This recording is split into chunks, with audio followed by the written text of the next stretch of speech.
Hey guys, tonight we are stepping out of the cold and into a room filled with color and warmth. We are entering the weaver's workshop. We are going to watch the slow, rhythmic transformation of simple wool into beautiful cloth. This is a story about patience, texture, and the hypnotic sound of the loom. So, before you get comfortable, take a moment to like the video and subscribe. Now, imagine the softness of the wool, listen for the click of the shuttle, and let's ease into tonight's journey together. Close your eyes for a moment. Feel the cold outside. The medieval winter is harsh. The wind cuts through the narrow streets like a blade. The cobblestones are slick with ice. The air smells of smoke and snow. But you are not out there. You are stepping through a heavy wooden door. You are crossing a threshold, and everything changes. The weaver's workshop wraps around you like a woolen blanket. The first thing you notice is the warmth, not the fierce heat of a blacksmith's forge, not the crackling intensity of a great hall's fireplace. This is a gentler warmth, a nurturing warmth. It seeps into your bones slowly, carefully, like honey spreading across bread. The source of this warmth is a small hearth in the corner. The fire burns low and steady. It has been burning for hours, perhaps for days. The weaver tends it with the same careful attention he gives to his threads. Not too much fuel, not too little, just enough to keep the chill at bay, just enough to keep the fingers nimble, because cold fingers cannot work the fine threads. Cold fingers cannot feel the texture. Cold fingers cannot create beauty. But the warmth is not just from the fire. It comes from the walls themselves. The workshop is built with thick timber beams. The gaps between the beams are packed with wattle and daub, clay mixed with straw, horsehair woven through the mixture for strength. The walls are thick, incredibly thick. They hold the warmth inside like a cupped hand holds water. They keep the chaos of the outside world at bay. And there is a smell here, a distinctive smell that belongs only to this place. It is the smell of lanolin, wool oil, the natural grease that coats every sheep's fleece. It is rich and slightly sweet, slightly earthy. It clings to everything in this workshop. It is in the air you breathe. It is on the tools. It is on the weaver's hands. It is a smell of comfort, a smell of work, a smell that says you are safe here. You are insulated from the world. Mixed with the lanolin is another scent, wood wax. The weaver rubs it into the beams of the loom. He rubs it into the shuttle. He rubs it into every wooden surface that needs to move smoothly. The wax is made from beeswax and tallow, sometimes a little oil. It has a clean smell, a pure smell. It makes the wood glow in the firelight. It makes the surfaces smooth as silk beneath your fingertips. The floor beneath your feet is packed earth, hard as stone from years of foot traffic, but it is covered here and there with scraps of wool, little tufts that have fallen during the carding process, bits of thread that have broken during weaving. They make the floor soft. They muffle your footsteps. Everything in this workshop is designed to be quiet, to be peaceful, to allow the mind to focus on the rhythm of the work. The ceiling is low, lower than you might expect. The beams are dark with age and smoke. They are perhaps 7 feet above your head, no more. This low ceiling helps trap the warmth. It creates a sense of enclosure, of protection. You are in a cocoon here, a sanctuary. The world outside with its noise and its demands cannot reach you. Not here, not in this quiet space where wool becomes cloth. Light filters through a single window. It is a small window. The glass is thick and uneven. It distorts the view of the street outside. You can see shapes moving, people hurrying past, horses, carts, but they are blurred, indistinct, like shadows on water. They do not concern you. They belong to a different world, a faster world, a harsher world. Inside the workshop, time moves differently. It moves to the rhythm of the work. It moves to the pace of careful hands. The weaver does not rush. He cannot rush. His craft does not allow it. Every thread must be placed with intention. Every color must be chosen with thought. Every motion must be deliberate. And so the hours here are measured not by the bells of the church, not by the movement of the sun, but by the slow accumulation of work, by the gradual transformation of fiber into fabric. The workshop is organized, meticulously organized. Every tool has its place. Every basket of wool sits in its designated spot. The raw fleece is stored along one wall in large wicker baskets. The carded wool is stored in smaller baskets nearby. The spun yarn hangs from pegs driven into the beams. The dyed skeins are arranged by color, reds with reds, blues with blues, yellows with yellows, order from chaos, pattern from randomness. This is the weaver's art. And in the center of it all stands the loom, the great wooden frame that is both tool and monument. It dominates the space. It draws the eye. It is the heart of the workshop, the reason for everything else. We will look at it closely, but for now, just let yourself feel the atmosphere of this place. The warmth, the smell, the soft light, the sense of being removed from the rush of the world. You are here. You are safe. You are about to witness something beautiful. The loom stands before you like a shrine, like an altar to the ancient craft of weaving. It is massive, far larger than you might have imagined. The frame is built from heavy oak beams. Each beam is as thick as your thigh. The wood is old, very old. It has been rubbed smooth by decades of hands, decades of use. The grain of the oak shows through, dark lines running through lighter wood. It looks almost like fabric itself, like the wood is woven. The structure is complex. At first glance, it seems almost impossible, a maze of beams and bars and strings, but look closer, look with patience, and you begin to see the logic, the purpose behind each piece. The loom is like a musical instrument, a harp perhaps, or a dulcimer. It is designed to hold strings under tension, to create a space where threads can cross and interlock, where the simple act of over and under can create something new. At the back of the loom are two large horizontal beams. These are the rollers, the cloth beam and the warp beam. They are cylinders of wood. Each one is as thick as a man's chest. They are mounted on axles. They can rotate, but they rotate slowly, with great resistance, because wrapped around them is the tension of hundreds of threads, the weight of the fabric being borne. The cloth beam is at the front, closer to where the weaver sits. As the fabric is woven, it will wind around this beam, slowly, inch by inch, day by day. The finished cloth will accumulate here, protected, kept under gentle tension so it does not wrinkle or distort. The warp beam is at the back. It holds the long vertical threads, the warp threads. They stretch from the back beam to the front beam. They create the skeleton of the fabric, the foundation upon which everything else is built. Between these two beams hangs the warp, hundreds of parallel threads. They run from back to front, perfectly spaced, perfectly aligned. They look like the strings of some great instrument, and in a way they are. When the weaver works, these threads will sing. They will hum. They will create a music all their own. But the loom is more than just these two beams and the threads between them. There are other parts, essential parts. In the middle of the loom, suspended between the warp threads, are the heddles. These are the magic of the loom, the innovation that separates a treadle loom from simpler weaving methods. Each heddle is a loop of string with a small eye in the center. A thread of the warp passes through each eye. The heddles are hung from frames called shafts, and these shafts can be raised or lowered. There are usually two shafts, sometimes four. On very complex looms, even more. Each shaft is connected to a treadle below, a foot pedal. When the weaver presses a treadle with his foot, he raises one set of heddles. This raises half the warp threads, the other half stay down. This creates a gap, a space between the upper threads and the lower threads. This space is called the shed. And through this shed, the weaver will pass the shuttle.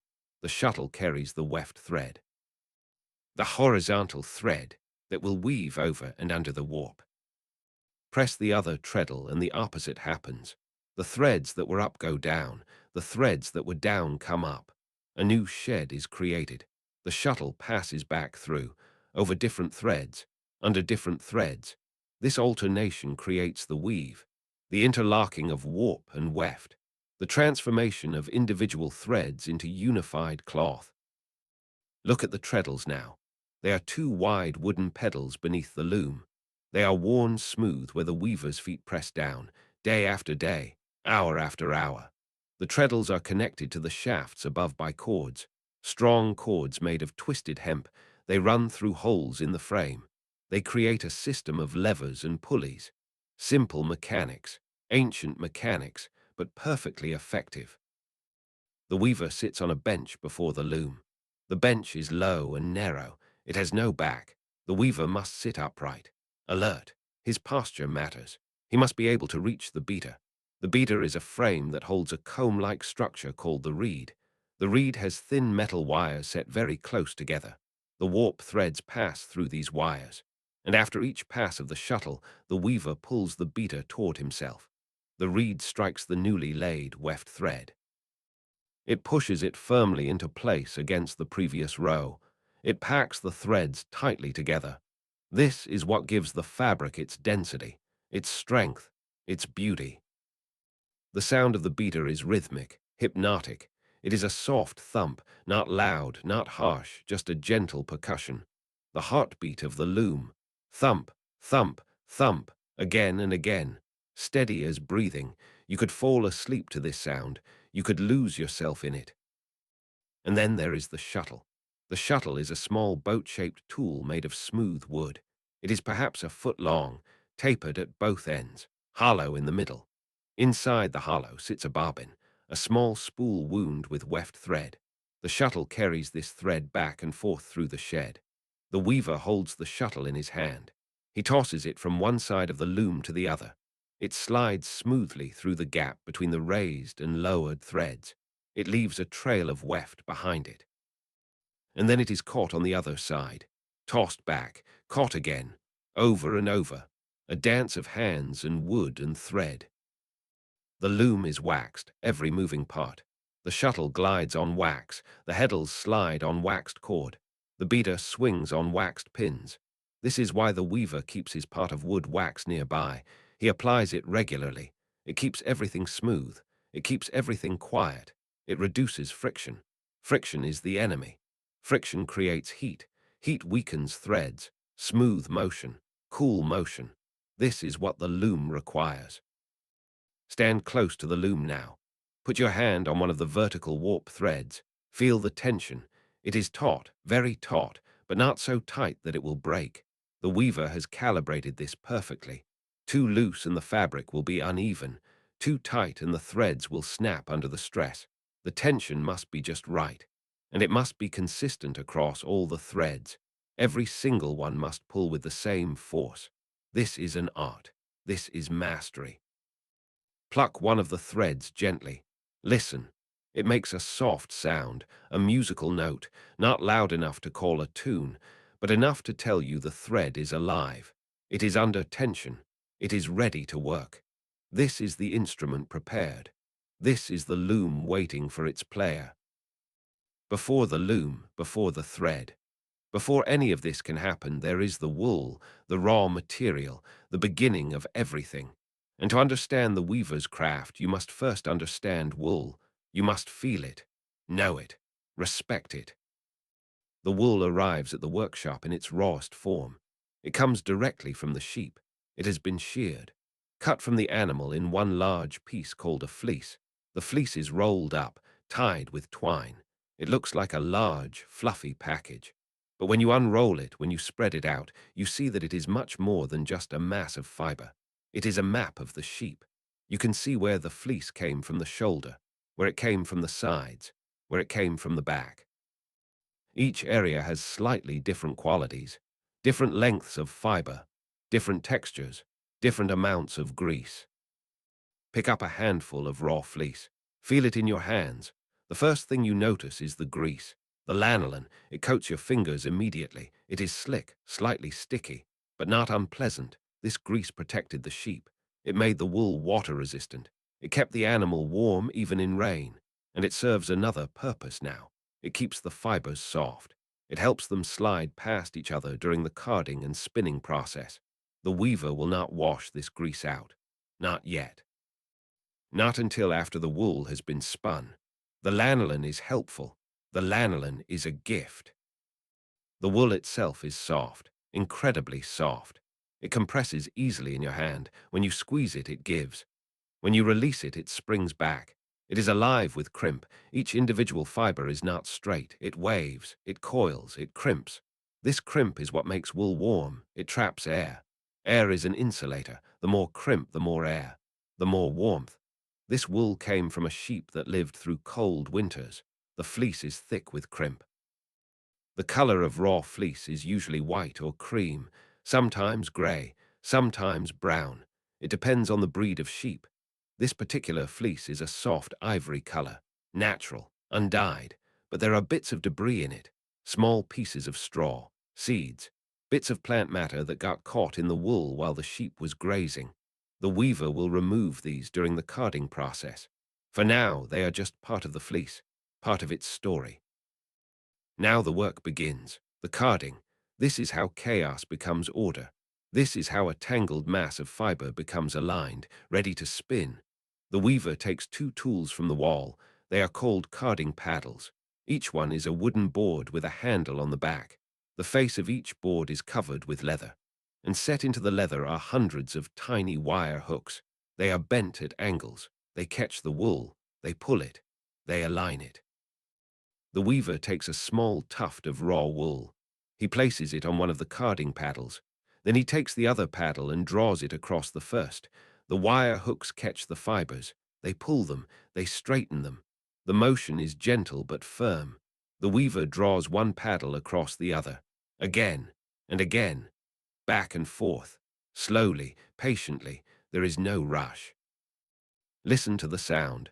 It is a soft whisper, a gentle scratching. The wire hooks brushing through the wool, brushing through each other. It is rhythmic, steady, like waves on a shore, like wind through grass. The sound is soothing. It speaks of work being done, of order being created. After several passes, the weaver pauses. He examines the wool. It is already beginning to change. The fibers are aligning. They are all starting to face the same direction. The tangles are being teased out. The bits of debris are being pulled free. He continues. More passes, more gentle strokes. The wire brushes sing their quiet song. Finally, the wool is ready. The weaver uses one paddle to peel the carded wool off the other. It comes away in a soft, fluffy cloud. But this cloud is different from the raw fleece. The fibers are aligned now. They all run in the same direction. They are ready to be drafted, ready to be drawn out, ready to be twisted into thread. The carded wool is called a ralag.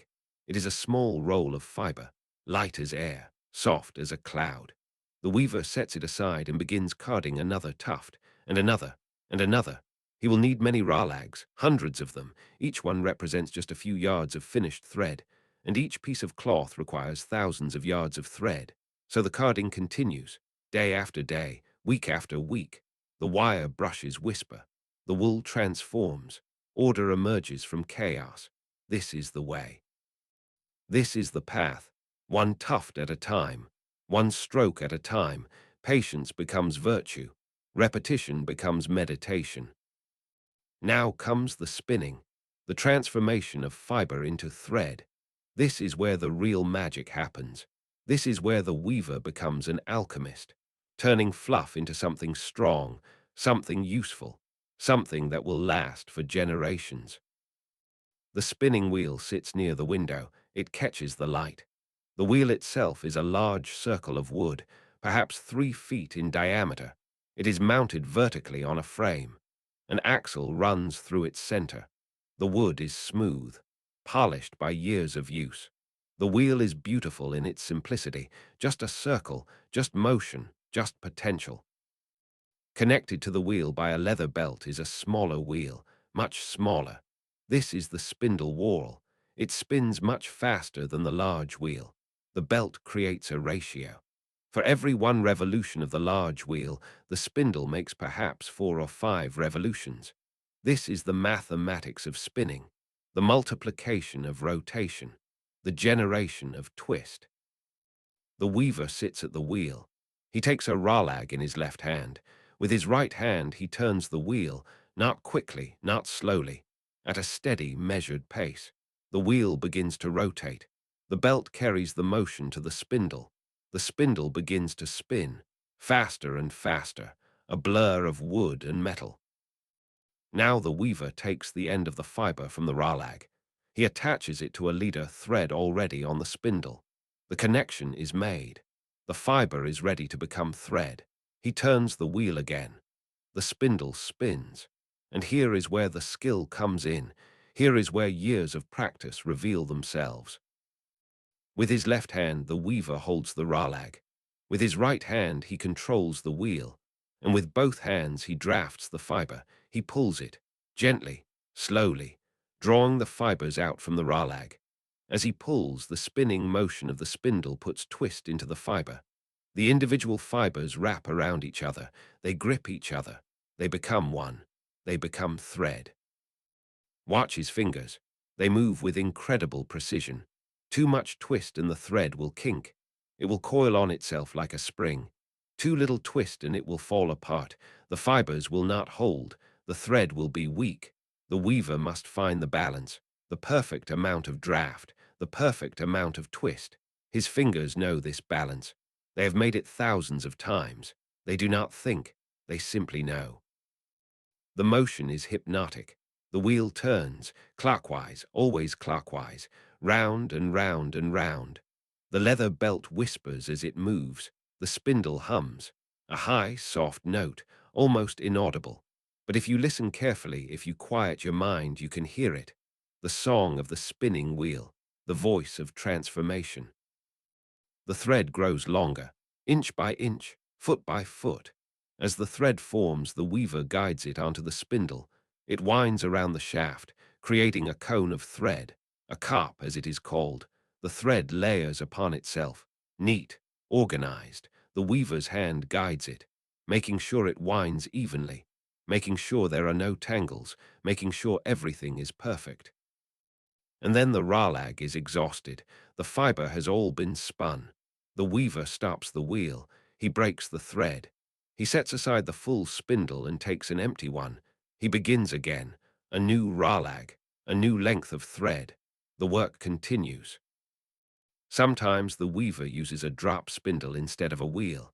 The drop spindle is older, more portable, more meditative in some ways. It is simply a stick with a weight near one end.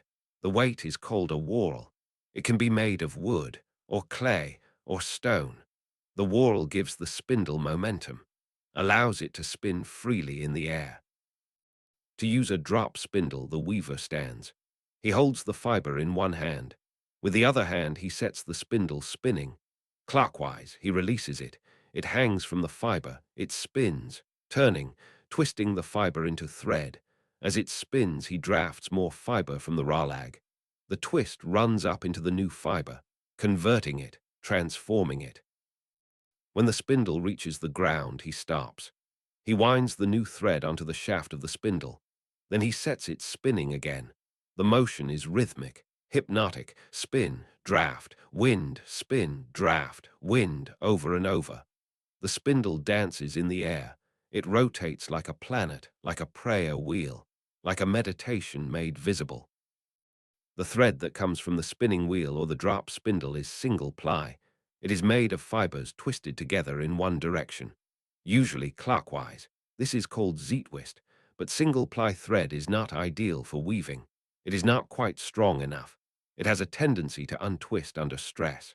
So the weaver takes two threads of single ply. He twists them together in the opposite direction, counterclockwise.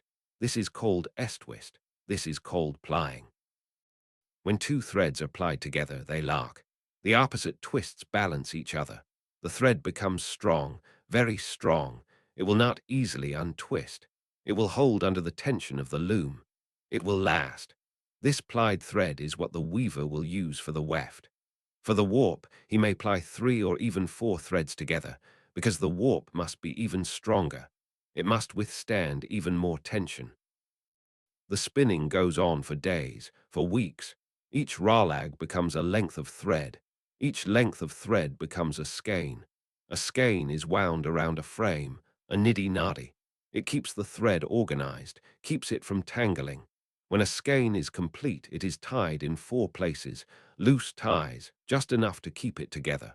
And then it is set aside, ready for dyeing, ready for color. Look up now. Look at the ceiling of the workshop. Look at the rafters. They are draped with color, with richness, with beauty. The dyed yarn hangs from wooden pegs driven into the beams, skeins and skeins of it, each one a different hue, each one a story of transformation, from the natural cream of the raw wool to these vibrant shades, red, blue, yellow, green, purple, orange, brown, the colors of earth and sky and fire. The weaver is also a dyer. He must be. Color is half of his art, perhaps more than half. A well-woven cloth in natural wool is useful, but a well-woven cloth in beautiful colors is treasure. It is art. It is something that will be passed down through generations, something that will be remembered. The red skeins catch your eye first.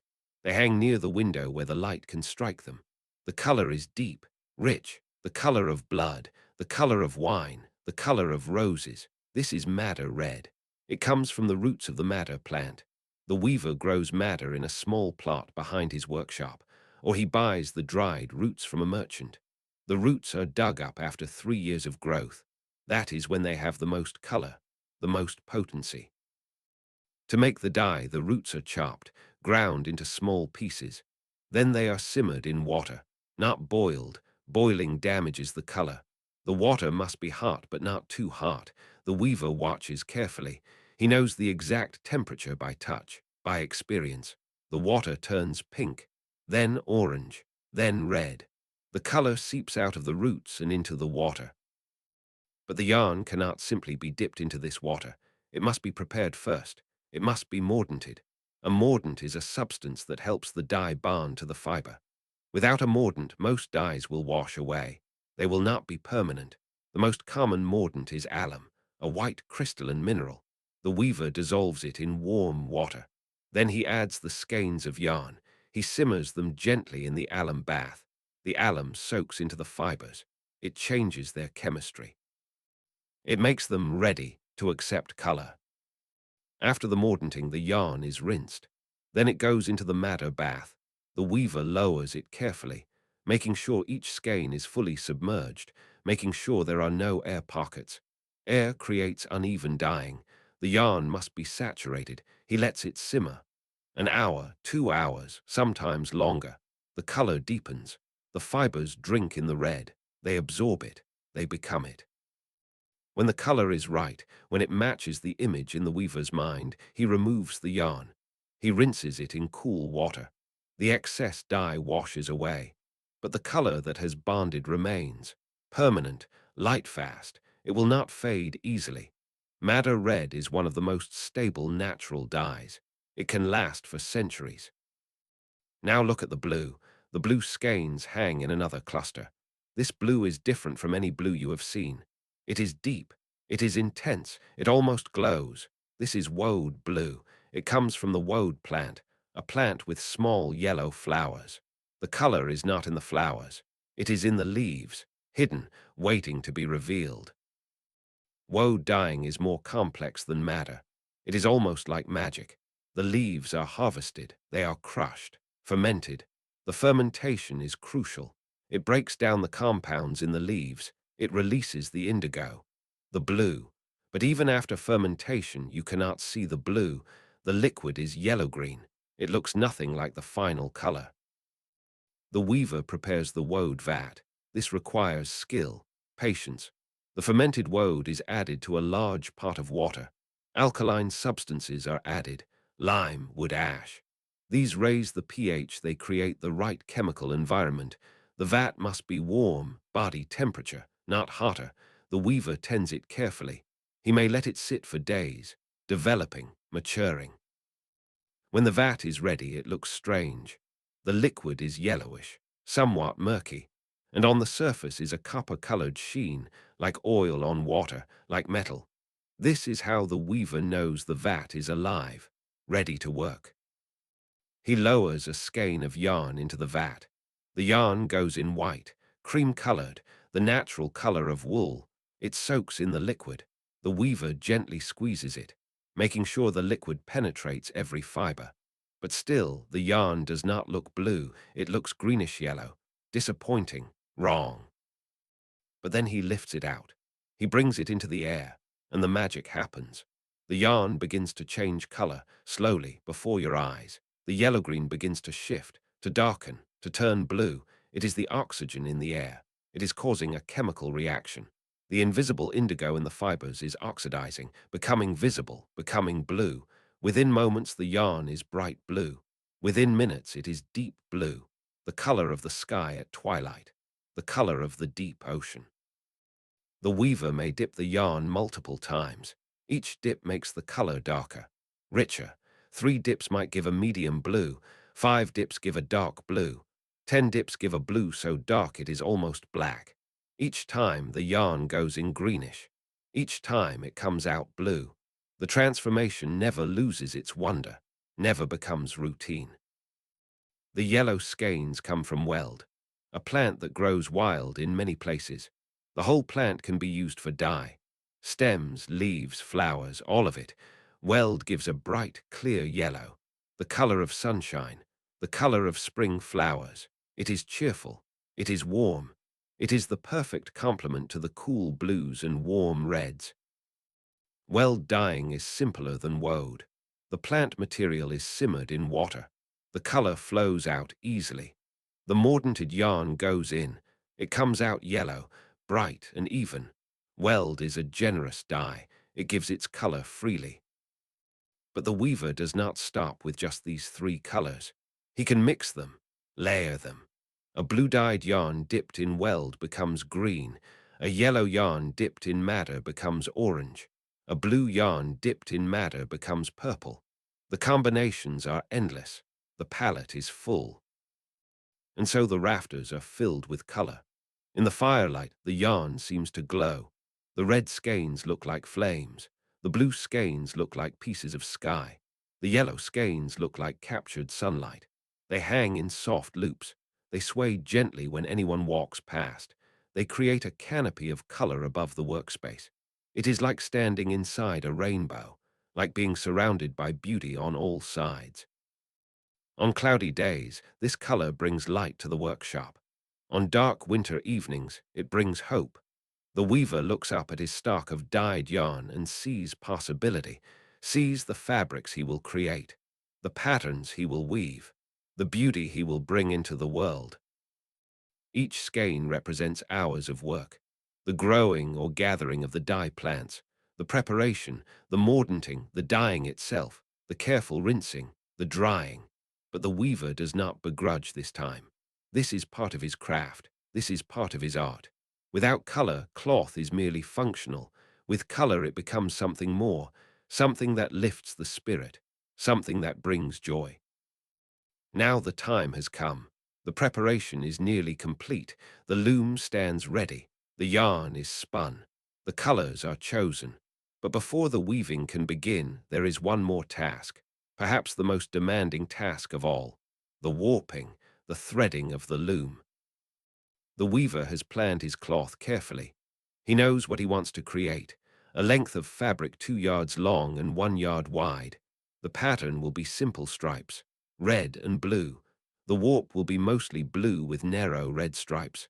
The weft will alternate, creating a subtle plaid, a classic pattern, timeless. But to create this, he must first set up the loom.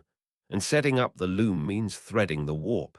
This is precise work, exacting work, work that cannot be rushed. A single mistake in the threading can ruin the entire cloth.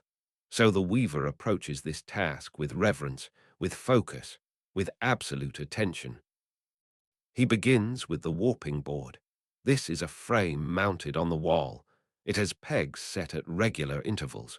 The weaver will use these pegs to measure out the warp threads. All of them must be exactly the same length, exactly the same tension. Any variation will show in the finished cloth.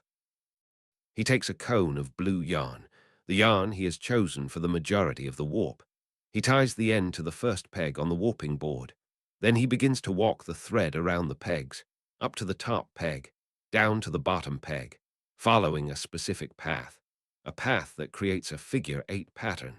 This figure 8 is important. It creates a cross in the threads. This cross will help keep them in order when they are transferred to the loom. The weaver counts as he goes. 1, 2, 3. Each pass around the pegs creates 2 warp threads. The total width of his cloth requires 120 threads, so he makes 60 passes. His feet walk the same path. His hands guide the thread. His voice counts. The rhythm is meditative. 60 times he makes this journey. The thread accumulates on the warping board, layer upon layer. When he reaches the point where he wants a red stripe, he breaks the blue thread. He ties on a red thread. He makes 4 passes, 8 red threads, then back to blue. The pattern is emerging even here on the warping board. Blue, red, blue. The colors alternate. The design takes shape. Finally, all the threads are on the warping board. 120 individual threads, each one following the same path, each one crossing at the same point. The weaver ties the cross with a cord. This will keep the threads in order. This is crucial. If the threads get tangled now, hours of work will be lost. He also ties the beginning and the end of the warp, securing everything. Now comes the transfer. He removes the warp from the warping board. It comes off as one large loop, heavy, substantial. He carries it to the loom. He ties one end to the back beam, the warp beam. Then he begins to spread the warp.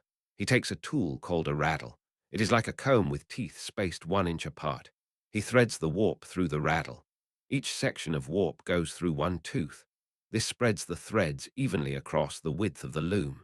This ensures the fabric will be the right width, that it will be straight. With the warp spread in the raddle, the weaver begins to wind it onto the back beam. He turns the beam slowly. The warp threads feed through. As they wind on, he places sticks between the layers. These sticks keep the threads from nesting into each other. They maintain even tension. The weaver checks constantly. Are all threads feeding evenly? Is any thread too tight, too loose? He makes small adjustments, guiding the threads, ensuring perfection. The winding takes time. The warp is several yards long. It must all be wound onto the back beam. Round and round the beam turns. The threads stack up, layer upon layer. The weaver's arms work the crank. His eyes watch the threads. His mind stays focused. This is meditation. This is prayer. The repetition creates a trance state. The outside world falls away. There is only this, only the turning of the beam, only the laying on of thread. When the warp is fully wound, the weaver secures the back beam. He ties it off so it cannot rotate. The tension is held. Now he walks to the front of the loom.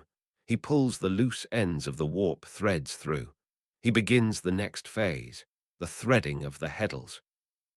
Remember the heddles, the string loops hanging from the shafts.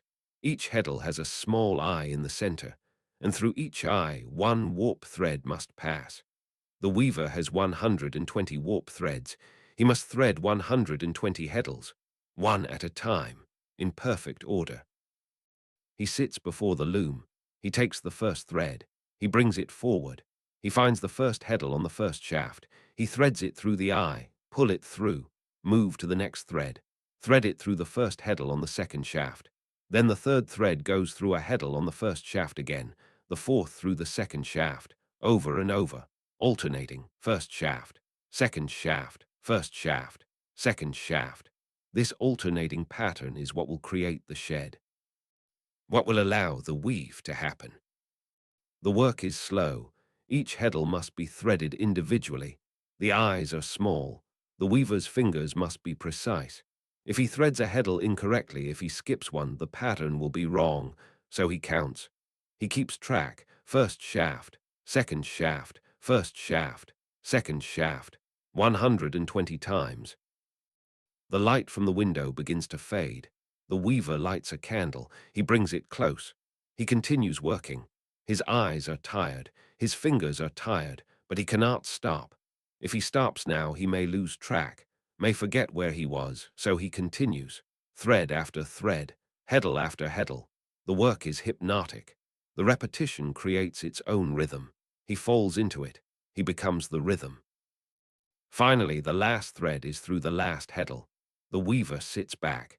He rolls his shoulders, stretches his fingers. The threading is complete, but there is still more. The threads must also pass through the reed, the metal comb in the beater. This is called slaying the reed. The reed keeps the threads spaced evenly across the width of the fabric.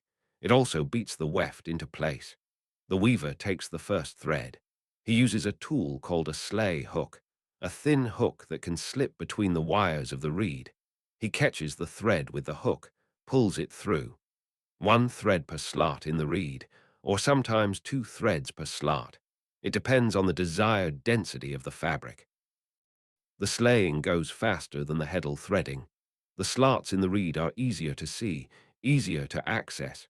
Still, it is meticulous work. Still, it requires focus. Thread after thread, slot after slot. The weaver works systematically, left to right across the width of the loom. The threads pass through, they are spread, they are ordered. Everything is coming together. When the last thread is through the reed, the weaver ties all the threads together in small groups. He ties them to the front beam, the cloth beam. Now the warp is secured at both ends, attached to the back beam and the front beam. The threads stretch between, taut, waiting.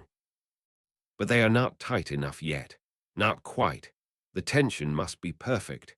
This is the final step, the crucial step, the step that determines whether the loom will work well or poorly. The weaver goes to the back of the loom. He loosens the ratchet that holds the back beam. The beam can rotate now. He goes to the front of the loom. He begins to turn the front beam, winding it backward. This pulls the warp tighter. The threads begin to stretch. They begin to sing. He turns slowly, checking the tension with his hand, feeling each thread. Are they all equal? Is any thread looser than the others? Tighter. He makes minute adjustments, loosening here, tightening there, working his way across the entire width of the warp. His fingers are sensitive. They can feel differences of mere ounces of pressure. This is the skill that comes from years of practice, from thousands of hours at the loom. As the tension increases, the warp threads begin to make sounds, soft sounds, musical sounds. When the weaver plucks a thread, it responds, a low hum, a gentle vibration. The pitch of the note tells him the tension, too low and the thread is too loose, too high and it is too tight. He is tuning the loom like a harp, like a great stringed instrument. Each thread must produce the same note, the same perfect pitch. He continues adjusting. Turn the beam a little, feel the threads, pluck them, listen. Adjust individual threads by tying them tighter or looser where they attach to the front beam. It is painstaking work, but it is essential. The quality of the finished fabric depends entirely on the quality of this setup. Finally, after what seems like hours, the tension is perfect. Every thread is taut. Every thread sings the same note. The weaver plucks the entire warp. 120 strings vibrate together.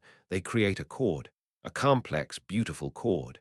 The sound fills the workshop. It resonates in the wood of the loom, in the beams of the ceiling, in the air itself. This is the sound of readiness, the sound of potential, the sound of creation about to begin. The weaver secures the back beam. He locks the ratchet. The tension is now held, fixed. The loom is ready. He sits on his bench. He places his feet on the treadles. He tests them. Press the right treadle. Half the warp threads rise, the others stay down. The shed opens, clear, clean, a perfect gap between the upper and lower threads. Release the treadle. The threads return to rest. Press the left treadle. The opposite threads rise. Another perfect shed. The mechanism works. The loom is functioning exactly as it should. The weaver picks up the shuttle. He has wound it with red thread, the weft for the first few passes. He holds it in his right hand. His left hand rests on the beater. His feet are on the treadles. Everything is in position. The loom is ready. The weaver is ready. The work is about to begin. But for now, in this moment, there is only anticipation, only potential. The warp is taut. The colors are chosen. The pattern is planned. Everything is aligned. Everything is perfect. This is the moment before the first note of a symphony, the moment before the first brushstroke on a canvas, the moment before creation. The weaver takes a breath. He feels the weight of the shuttle in his hand. He feels the firmness of the treadle beneath his foot.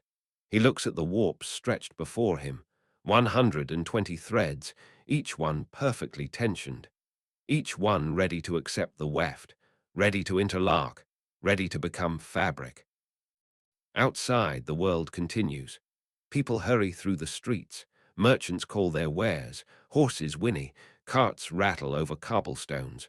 But in this workshop, time has stopped. The weaver is poised at the threshold. The loom is ready. The rhythm is about to begin. The weaver presses his right foot down. The treadle sinks beneath his weight. Above, in the frame of the loom, half the warp threads rise. They lift smoothly, silently. The shed opens. A clear triangular gap forms between the upper threads and the lower threads. The space is perhaps 6 inches high. Wide enough. Perfect. His right hand moves. The shuttle flies. It leaves his fingers and glides through the shed, smooth as a bird in flight. It passes between the threads. It crosses from right to left. The bobbin inside unwinds as it travels. A trail of red weft thread follows behind it. The shuttle reaches the other side. His left hand catches it. The motion is fluid, practiced, automatic. Now his left hand pulls the beater toward himself. The reed swings forward. It strikes the new weft thread. Thump. The sound is soft but definite. The weft is pushed into place against the cloth beam, packed tightly, secured. The beat is complete. He releases the right treadle. The raised threads descend. The shed closes. Everything returns to neutral, but only for a moment. Already his left foot is pressing down. The left treadle sinks. The opposite set of warp threads rises. The other half. A new shed opens.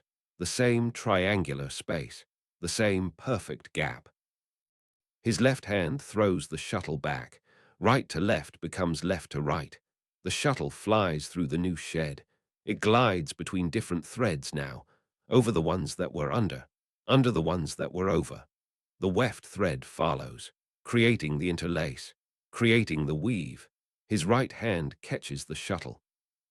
Pull the beater, thump, the weft is beaten into place. Press treadle, throw shuttle, pull beater, press treadle, throw shuttle, pull beater. The cycle begins. The rhythm establishes itself.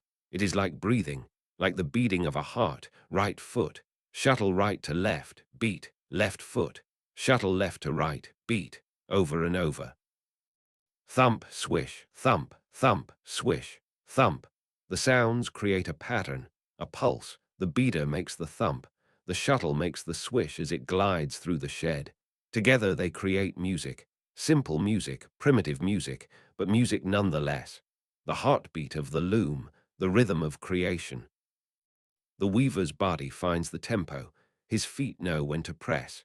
His hands know when to throw, when to catch, when to pull. He does not think about these motions. They are as natural as walking, as automatic as blinking. His conscious mind drifts. It observes but does not direct. The work happens through him, not by him. Right foot down. The shed opens with a whisper. The heddles rise on their cords, the warp threads separate, creating space, creating possibility. The shuttle waits in his right hand, just for a heartbeat, just for a breath. Then it flies. It arcs through the air, through the shed, between the taut strings. The weft unspools behind it, a line of color stretching from side to side. His left hand receives the shuttle, catches it without looking, without thinking. The hand knows where the shuttle will be. The hand is always there to meet it. This is muscle memory. This is the body's wisdom, accumulated over years, over thousands of throws, tens of thousands. The beater swings forward. The reed strikes the cloth. Thump. The new thread is pushed home. It nestles against the previous thread. They press together. They become one. The fabric grows, imperceptibly, one thread at a time, but it grows. Left foot down, right foot up. The treadles exchange positions. The shafts exchange positions. The warp threads that were high go low. The ones that were low go high. The shed reverses. The shuttle flies back. Left to right this time, the same motion in reverse, the same glide, the same grace, caught by the right hand, beaten into place. Thump. The rhythm accelerates slightly. Not much, just a little. The weaver is warming up. His muscles are loosening. His movements are becoming more fluid, more confident. The pace settles into a comfortable tempo, not too fast. Fast work is careless work, but not too slow either. Slow work never finishes. The perfect middle ground, the sustainable pace, the pace that can be maintained for hours. Thump, swish, thump, thump, swish, thump. The sounds blend together. They create a continuous drone, a meditation. The weaver's breathing synchronizes with the rhythm. Breathe in as the shuttle flies right to left. Breathe out as it returns left to right. Or perhaps it is the other way around. It does not matter. The breath and the work are one. The body and the loom are one. Minutes pass. The shuttle flies back and forth, back and forth. Each pass adds one thread to the fabric. Each thread is perhaps a 16th of an inch wide, perhaps less. It takes 16 passes to create 1 inch of cloth, 16 repetitions of the cycle, 16 beats of the heart. The weaver does not count. He does not measure, he simply works. The rhythm carries him. He is inside the rhythm now. He is part of it. The shuttle flies and he does not throw it. The beater swings and he does not pull it. The work happens. It flows through him like water through a stream. He is the channel, the vessel, the instrument. This is the trance of the craftsman. This is the meditation of the maker. Thought falls away. Worry falls away. The future does not exist. The past does not exist. There is only this moment, only this throw, only this beat, only the eternal now of the work. The shuttle moves through the weaver's hands like a living thing. It is a tool, a simple tool, just a piece of shaped wood. But in this moment, it feels like an extension of his body, like another finger, like another limb. He knows its weight perfectly, knows its balance, knows exactly how it will fly. The shuttle is boat-shaped, tapered at both ends. The middle is thick, rounded. It fits comfortably in the palm. The wood is smooth, incredibly smooth. It has been polished by thousands of hours of use, by the oil from the weaver's hands, by the friction of the threads it passes through. The surface is like glass, like silk. No splinters, no rough spots, just pure, perfect smoothness. The wood is cherry, a dense hardwood, heavy enough to have momentum when thrown, heavy enough to fly true, but not so heavy that it is difficult to handle, not so heavy that it tires the hands. The grain of the cherry shows through. Reddish brown, beautiful. The shuttle is a tool, but it is also a thing of beauty. Form follows function, but function can be beautiful.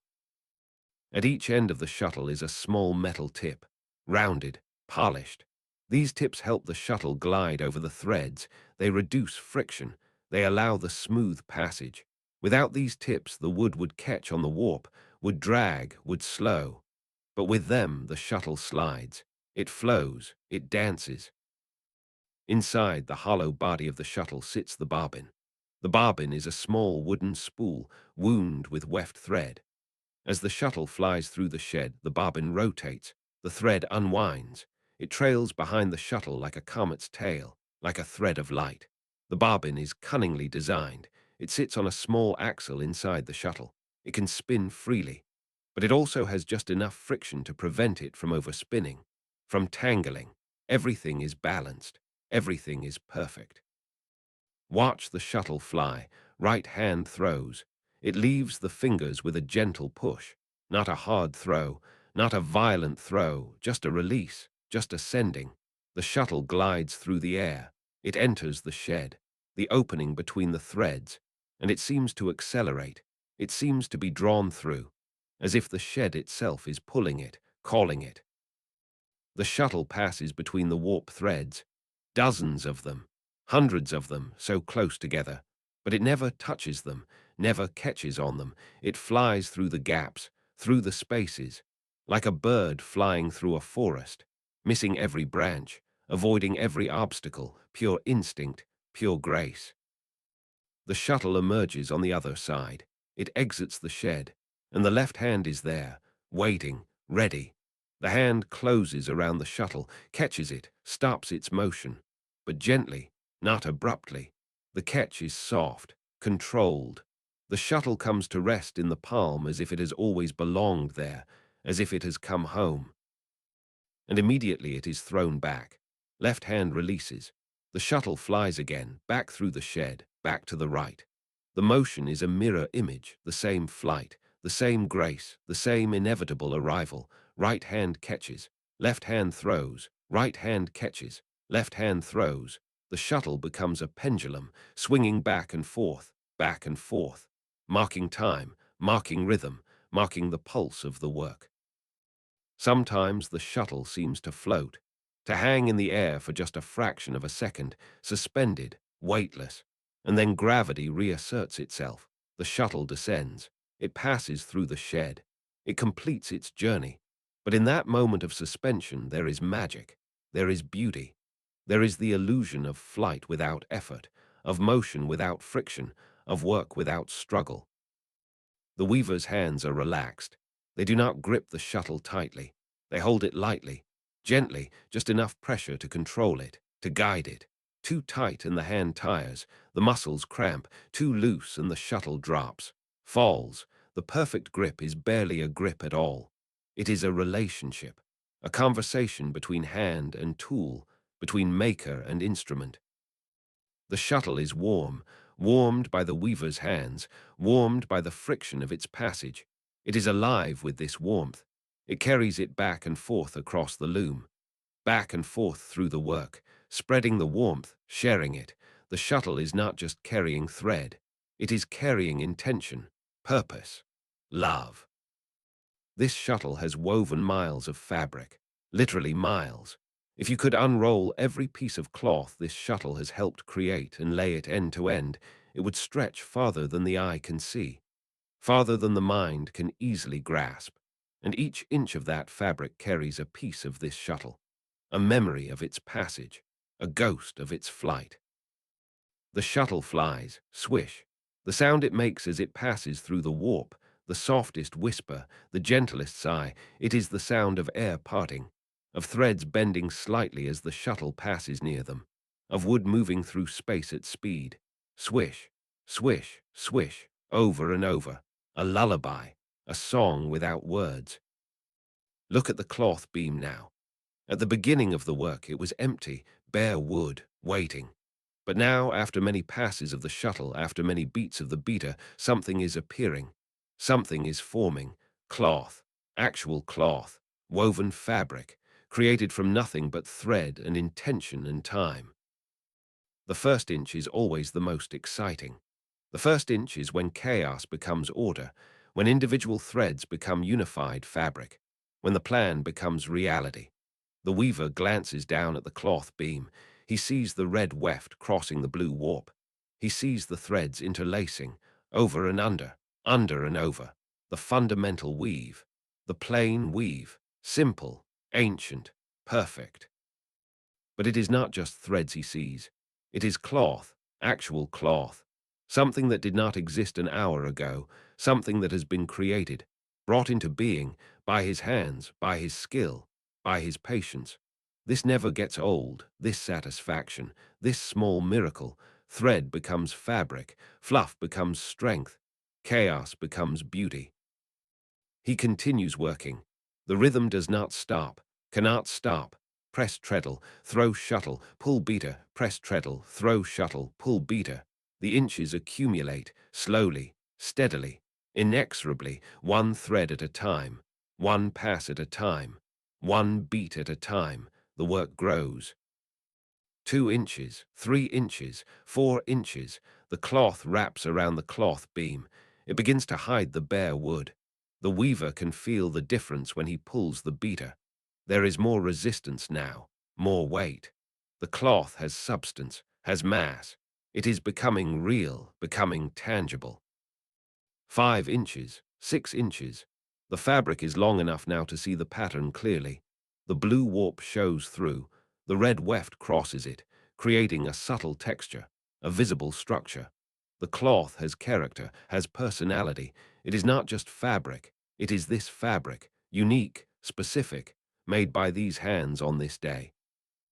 The weaver's eyes track the growth, even as his hands maintain the rhythm, even as his feet work the treadles. His eyes watch the cloth emerge. It is mesmerizing. It is hypnotic. The slow, steady growth, like watching a plant grow in time lapse, like watching the tide come in. Inevitable, unstoppable, beautiful. 7 inches, 8 inches. The work is establishing itself now. The cloth has its own momentum, its own reality. The weaver can see how it will look when finished, can imagine it cut from the loom, folded, presented, used. It will become a tunic, or a cloak, or a blanket. It will warm someone, protect someone, comfort someone.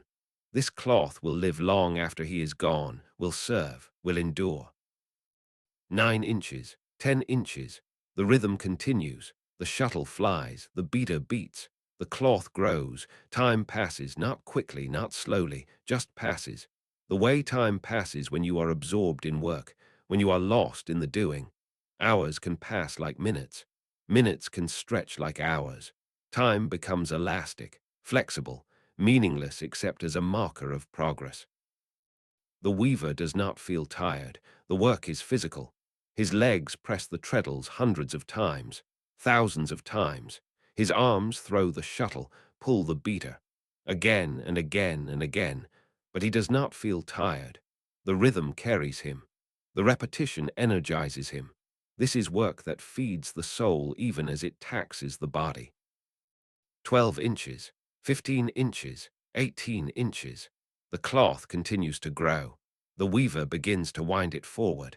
There is only so much room between the cloth beam and the heddles. When the woven fabric gets too close to the heddles, it must be advanced, wound onto the cloth beam. New warp must be released from the warp beam. The work must move forward. He stops the rhythm. For the first time in over an hour, the shuttle stops flying. The beater stops beating. The silence is almost startling. The workshop seems too quiet, too still. But this is necessary. This is part of the process. The weaver releases the ratchet on the cloth beam. He turns the beam slowly. The woven fabric winds onto it, wrapping around and around, protecting the finished cloth, creating space for new cloth to form. At the same time, he releases tension from the warp beam, allows new warp to unwind. The work shifts forward. Everything rebalances. When enough warp has been advanced, he locks both beams again, checks the tension. The warp must remain perfectly taut. He plucks a few threads, listens to their pitch. Still good, still true, everything is ready. He can resume. Right foot down, shuttle flies, beater beats, the rhythm returns, as if it never stopped, as if it has been going on forever and will continue forever. The weaver is back in the flow, back in the trance. The work continues. The cloth grows, inch after inch, pass after pass, beat after beat. 24 inches, 30 inches, 3 feet of cloth now, a substantial piece, a real achievement. But there is no stopping, no celebrating, just continuing, just maintaining. The rhythm is everything. The rhythm must not break. The weaver reaches for a new bobbin. The red thread has run out. The current bobbin is empty. Without breaking rhythm, without stopping the motion, he swaps bobbins. The old one comes out of the shuttle. The new one goes in. The motion takes perhaps 3 seconds. And then the shuttle is flying again. The work continues, uninterrupted, seamless. The cloth grows and grows. The workshop fills with the sound. Thump, swish, thump, thump, swish, thump, the heartbeat, the breath, the life of the loom. This sound is the sound of creation, the sound of making, the sound of human hands bringing beauty into the world, one thread at a time, 1 inch at a time, forever and ever, until the work is done. The weaver pauses, not to rest, but to change the pattern. He has been weaving red weft through blue warp for many inches, creating a subtle purple hue where the colors blend. But now he wants to introduce a stripe, a band of pure color, to break up the monotony, to add visual interest, to make the cloth more beautiful. He ties off the red thread, secures it at the edge of the fabric. Then he picks up a new bobbin. This one is wound with blue thread, the same blue as the warp. When blue weft crosses blue warp, the result is solid blue. No purple tint, no mixing, just pure, deep blue, the color of the evening sky, the color of deep water. He loads the blue bobbin into the shuttle, checks that it rotates freely, that the thread feeds smoothly. Everything is ready. He resumes the rhythm, right foot down, shuttle flies. But this time the thread that trails behind is blue, not red. Blue. The change is immediate, visible, striking. The blue weft begins to build up, pass after pass, beat after beat. The blue band grows.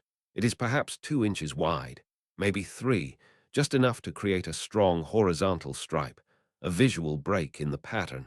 The weaver watches it form. His eyes track every pass, making sure the edges are straight, making sure the tension is even, making sure the color is consistent. This is where the visual focus intensifies. This is where the work requires more conscious attention. When weaving a single color, the work can become automatic, meditative. The hands and feet know what to do. But when changing colors, when creating patterns, the mind must engage, must stay present, must observe. The weaver counts the passes. 1, 2, 3. He wants exactly 40 passes of blue, 40 threads. This will create a band of precise width, a measured stripe. But counting while working requires splitting the attention. Part of the mind counts. Part of the mind maintains the rhythm. Part of the mind watches the work. All three must function together, must coordinate, must harmonize. 10 passes, 20 passes. The blue stripe is becoming substantial, becoming real. The color is rich against the purple background. It stands out. It catches the eye. This is what pattern does. It creates visual rhythm. It creates interest. It makes the cloth not just functional but beautiful, desirable, special. 30 passes, 35, almost there. The weaver's focus is total, absolute. There is no room for distraction, no room for error. If he loses count, the stripe will be uneven, inconsistent. The pattern will be broken, so he counts, and he works, and he watches, all at once, all together. 40, the blue stripe is complete, perfect, the exact width he intended. He stops, ties off the blue thread, picks up the red bobbin again, loads it into the shuttle.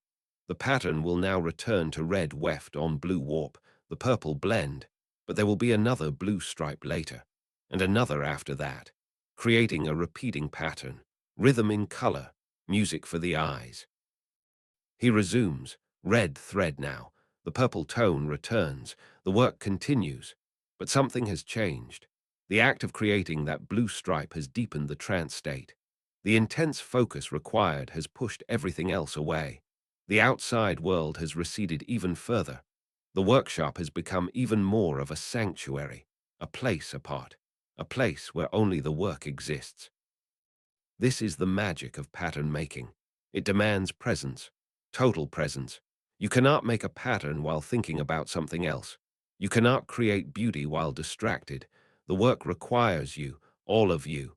And in giving yourself completely to the work, you find something, peace, stillness, a kind of transcendence.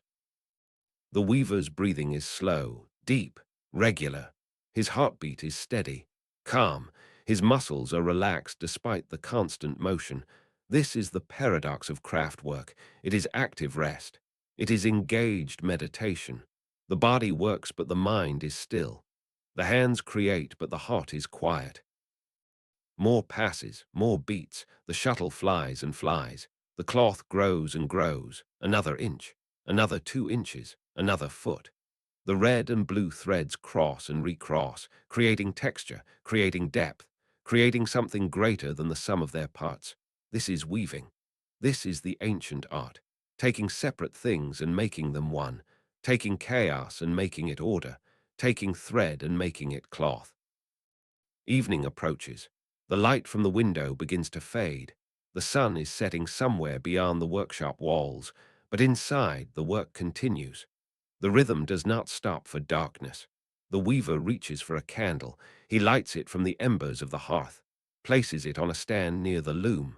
The flame flickers, steadies, provides light. In the candlelight, the workshop transforms. The shadows grow longer, deeper. The corners of the room disappear into darkness. But here at the loom there is light, warm light, golden light. It falls on the warp threads, makes them glow. It illuminates the shuttle as it flies, makes it seem to spark, to shine. The work continues. But now it has a different quality, a nighttime quality, a quality of intimacy and focus and dedication. The apprentice is still here, a young boy, perhaps 13 years old. He sits in the corner on a low stool. His job is to wind bobbins, to prepare the weft thread so the weaver never runs out, so the rhythm never has to stop for lack of material. He takes the hanks of dyed yarn, winds them onto small bobbins, one after another. It is tedious work, repetitive work, but necessary work. The apprentice's hands move slowly. He is tired. He has been working since dawn. His eyes are heavy. His head begins to nod. He catches himself, straightens up, continues winding. But a few minutes later his head nods again. His hands slow. His eyes close. He is drifting, floating on the edge of sleep.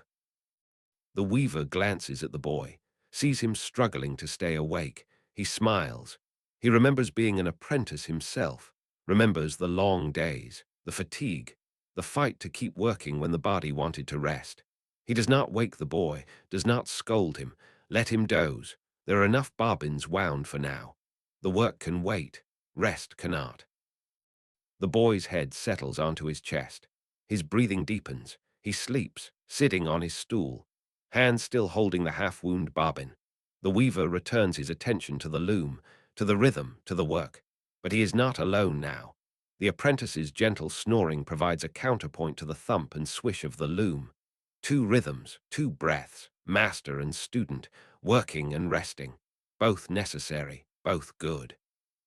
The fire in the hearth has burned down to coals. The weaver adds another small log, just one, just enough to keep the warmth. The log catches, flames lick up around it. The light in the workshop increases slightly. The shadows dance. The warmth spreads. The workshop is cozy now, comfortable, a perfect place to work through the night. The weaver is in what later generations will call a flow state. He is completely absorbed in the work. There is no separation between him and the task, no distance between intention and action. He thinks to throw the shuttle and it is already flying. He thinks to beat the weft and the beater is already swinging. Thought and motion are simultaneous, unified, one. In this state, time disappears completely. Hours pass like minutes. The weaver has no sense of how long he has been working. It could be 1 hour, it could be 5. It does not matter.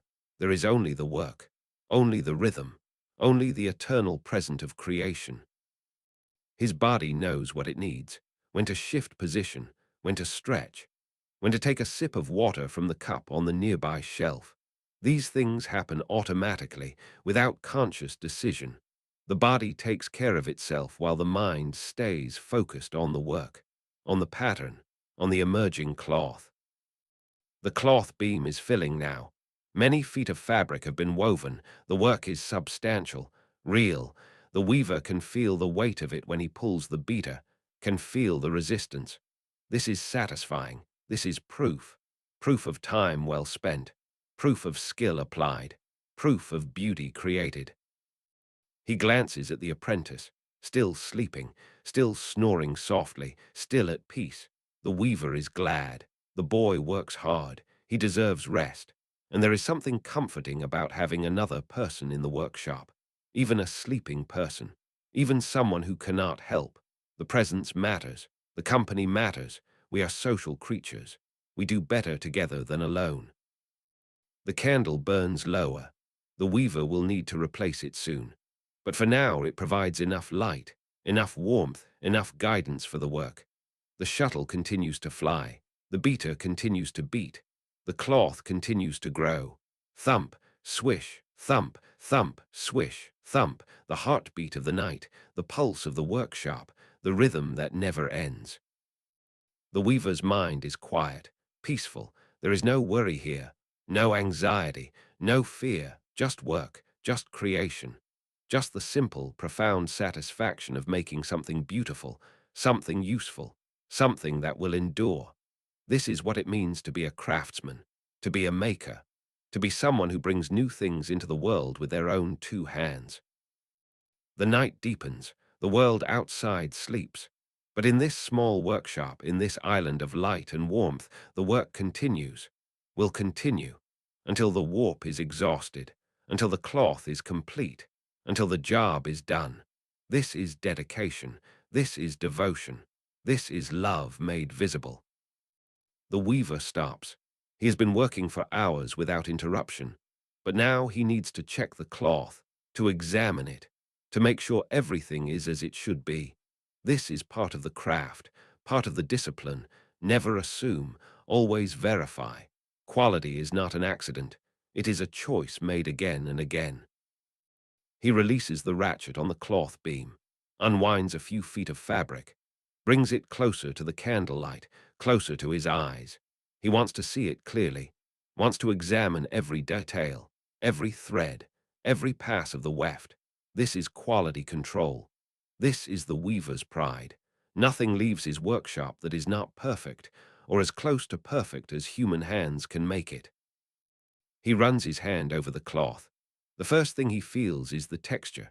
It is rough, not smooth like finished cloth, not soft like worn fabric. This is fresh off the loom. The fibers still have their natural crimp, their natural oil, the lanolin coating. The cloth feels almost alive, warm, substantial, real. The surface is not flat. It has dimension, texture. The individual threads can be felt beneath the fingers. The warp runs vertically. The weft runs horizontally. They create a slight grid, a tactile pattern. The weaver's fingertips read this pattern. They feel for inconsistencies, for places where a thread might be too tight or too loose, for mistakes. But there are no mistakes. The tension is even. The spacing is consistent. Every thread is exactly where it should be. The weaver nods, satisfied. The work is good. The cloth is good. He continues his examination. The cloth is thick, thicker than many modern fabrics. This is wool woven at a high density, many threads per inch, both warp and weft. The result is substantial. You could not see through this cloth if you held it up to the sun. You could barely see light through it. It is dense, heavy, protective. But it is not stiff. Despite the density, the cloth has drape, has movement. When the weaver folds it, it bends smoothly. When he releases it, it falls naturally. This is the gift of wool. It can be thick and soft at the same time, strong and flexible, warm and breathable. It is a miracle fiber, a perfect fiber, nature's gift to those who know how to use it. The warmth of the cloth is remarkable, even here in the workshop, even with the fire going. The cloth feels warm to the touch, not from external heat, from its own structure, from the air trapped between the fibers, from the crimp in the wool.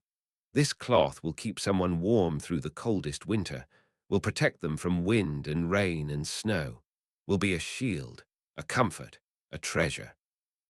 The weaver examines the color. In the candlelight, the red seems darker, richer, almost burgundy. The blue looks deeper, almost navy. But he knows that in daylight the colors will brighten, will show their true hues. Madder red, woad blue, the classic colors, the timeless colors. Colors that have been used for thousands of years. Colors that will be used for thousands more. The pattern is clear. The red weft creates horizontal bands. The blue stripe he added earlier stands out beautifully, exactly as he envisioned. The cloth has rhythm, has movement, has life. It is not just functional fabric. It is art. It is beauty. It is the work of skilled hands and a careful eye and a patient heart. He feels the edges of the cloth. They are slightly uneven. This is normal. The selvage is always a bit rough straight off the loom, but it is not a flaw, it is honest. It shows this cloth was made by hand, by a person, not by a machine. This unevenness is proof of humanity, proof of craft. It will be treasured, not hidden. The weaver rubs the cloth between his fingers, feels the individual fibers. They are soft despite the overall roughness. The lanolin keeps them supple. When this cloth is eventually washed, when the lanolin is removed and the fabric is fulled, it will become softer, plusher. The fibers will bloom, will expand, will create an even warmer, more luxurious texture. But for now, in its raw state, it has its own character, its own appeal. He brings the cloth to his face, smells it. The scent of lanolin is strong, mixed with the smell of the dye, the earthy scent of madder, the slightly vegetal scent of woad, and underneath the smell of the wool itself. Clean, animal, honest. This smell is the smell of work, of craft, of something made with care. The weaver is pleased, very pleased. The cloth is everything he hoped it would be. The hours at the loom have been well spent. The skill has been well applied. This is good work, perhaps even great work. He allows himself a moment of pride, of satisfaction. Then he winds the cloth back onto the cloth beam, locks the ratchet, adjusts the tension, returns to position. The work is not done. There is more to weave, more cloth to create. The rhythm must continue. Right foot down, shuttle flies, beater beats, the work resumes, but something has changed. The examination has renewed his focus, reminded him of why he does this, why he spends these long hours at the loom. For this, for the creation of something beautiful and useful and enduring, for the joy of making, for the satisfaction of craft, for the love of the work itself. The hours pass. The candle burns down. The weaver replaces it with a fresh one. The apprentice stirs in his sleep, shifts position, settles back into dreams. The fire needs another log. The weaver adds it without breaking rhythm. The work continues, always continues. The cloth grows. Inch by inch, foot by foot, yard by yard, the loom sings, the shuttle flies, the beater beats, thump, swish, thump, forever and ever, world without end. The weaver begins to feel it. The warp is running out. There is less tension, less resistance. The threads are looser, not much, just slightly, but enough for experienced hands to notice, enough to know the end is approaching. The work is almost done. He glances at the warp beam, at the back of the loom. There is perhaps a foot of warp left, maybe less. This represents another hour of weaving, maybe two, and then it will be finished. The cloth will be complete. This bolt, this piece, this work that has consumed his days will be done. There is always a strange feeling when the end approaches, a mixture of satisfaction and sadness. Satisfaction because the work is nearly complete, because the goal is within reach, because the cloth has turned out well. But sadness, too, because this particular work will never happen again. This exact combination of threads and colors and pattern, this specific cloth, it is unique, and it is ending. But this is the way of craft, of making. Things begin and things end. Cloth is woven and then cut from the loom, worn, used, eventually worn out, returned to rags, to dust. Nothing lasts forever. But while it lasts, it serves. It brings warmth, comfort, beauty, and that is enough. That is everything. The weaver continues. The rhythm does not change, does not slow. He will maintain this pace until the very last thread, until the warp is completely exhausted. This is professionalism. This is pride. The last inch deserves the same care as the first inch, perhaps more, because the last inch is often what people see first when the cloth is unrolled. It sets the tone. It makes the impression. The warp gets shorter and shorter. The weaver has to adjust his position, lean forward slightly. The shed is getting smaller. There is less room for the shuttle to fly, but he manages, he adapts. The work continues. He adds a final blue stripe, one last band of pattern before the end. It grows quickly now, 40 passes, counted carefully, applied precisely. The stripe is perfect, exactly like the others, consistent, beautiful, the mark of a master. And then, suddenly, there is no more warp. The threads have run out. The shuttle cannot pass. The work cannot continue. It is done. The weaver stops, sets down the shuttle, sits back, takes a deep breath, releases it slowly. The work is complete. The silence is profound. After hours of rhythmic sound, after the constant thump and swish, the sudden stillness is almost overwhelming. The workshop seems to hold its breath. The loom stands quiet, waiting. The apprentice stirs, opens his eyes, realizes the sound has stopped, looks at his master. The weaver stands, stretches, his back creaks, his legs are stiff, but he feels good, tired but good, satisfied. He has created something, brought something into being that did not exist before. This is what he lives for. This is his purpose, his calling. He reaches for his scissors, large, heavy shears, iron blades sharpened to a keen edge. He cuts the warp threads at the back of the loom. Snip, snip, snip, one at a time. Each cut releases a small amount of tension.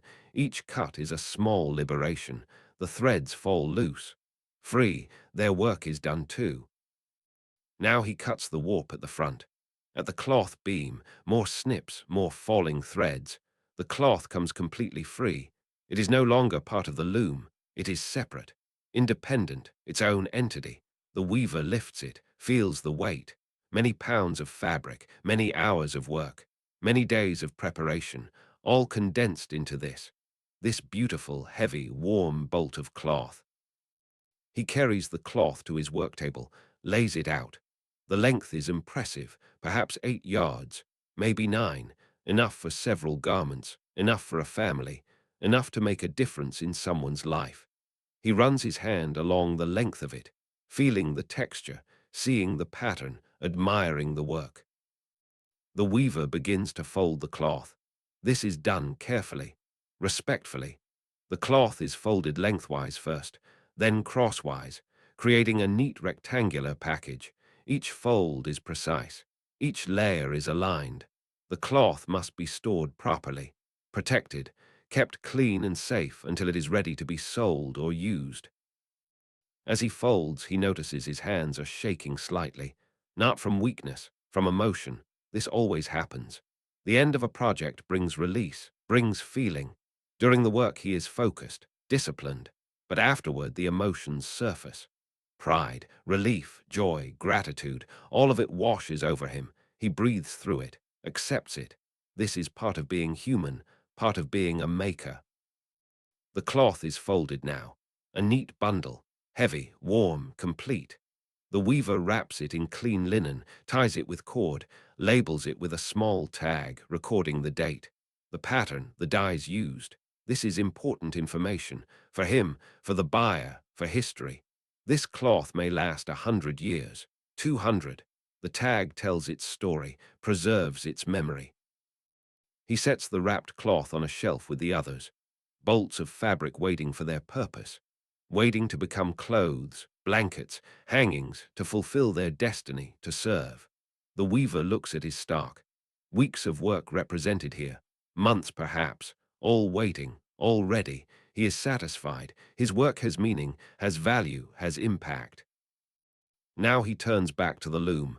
It stands empty, naked, the bare frame without its threads. It looks strange, incomplete, but also patient. Ready, it will be warped again, will be threaded again, will sing again, but not tonight. Tonight it rests. The weaver runs his hand along the beams, feels the smooth wood, the wax coating. This loom has served him well. For 20 years, maybe more.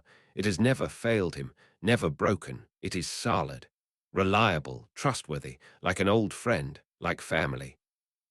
He covers the loom with a large cloth, a canvas sheet. This protects it from dust, from accidental damage, from the elements. The loom is tucked in, put to bed. Like everything else in the workshop, it is cared for, respected, valued. The apprentice has stood up, has stretched. He looks at his master, waiting for instruction. The weaver smiles at him, puts a hand on his shoulder. No words are needed. The boy has done well, has helped, has learned.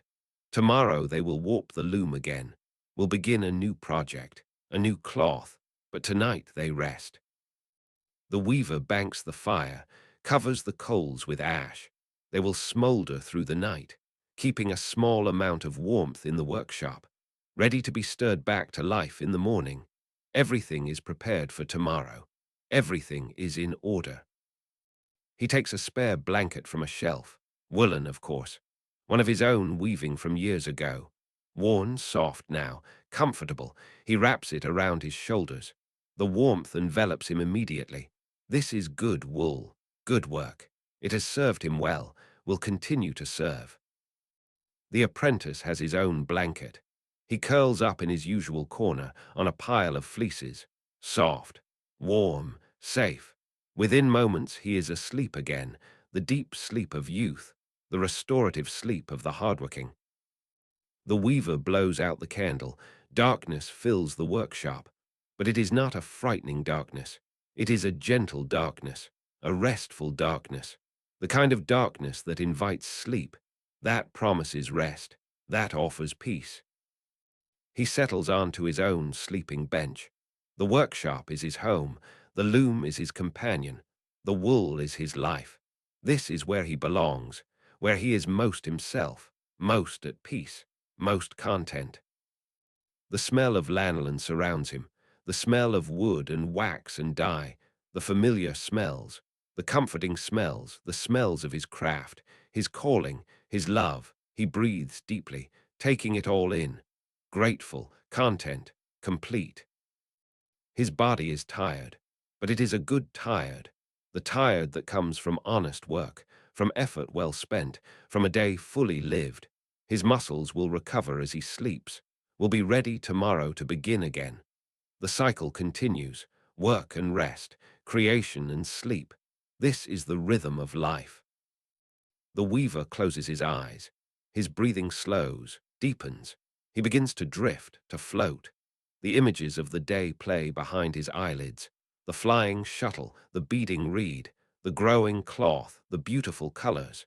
It all blends together, becomes dreamlike, becomes memory, becomes rest.